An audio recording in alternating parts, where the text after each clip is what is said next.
मला तुम्हाला या संमेलनाविषयी विचारायला आवडेल की काही साहित्यिक नाराज असल्याचा सूर आहे आता, तो खरा आहे का? मी प्राध्यापक नंदकुमार बालुरे, बोरोळ हंचनाळ, तालुका देवणी, लातूर जिल्हा, मराठवाड्यातील असून 98वे अखिल भारतीय मराठी साहित्य संमेलन दिल्ली येथे थाराकटोला स्टेडियम येथे संपन्न होत असताना आम्ही पहिल्या दिवसापासून ग्रंथदिंडीमध्ये सहभागी झालो आहोत.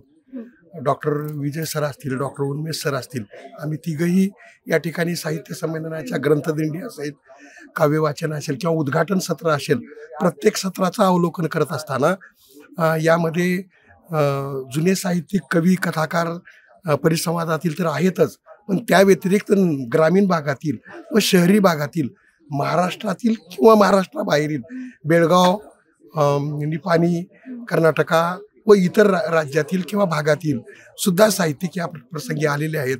या प्रसंगी कोणीही नाराज नाही आणि प्रत्येकांना व्यासपीठ मिळत आहे. व्यासपीठ हे वेगवेगळे आहेत.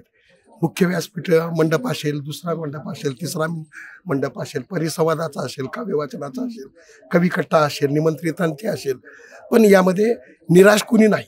फक्त यामध्ये आनंद असा आहे की आपल्या मराठी भाषेला अभिजात भाषेचा दर्जा मिळाल्यामुळे सर्व या आनंदामध्ये सहभागी झालेले आहेत.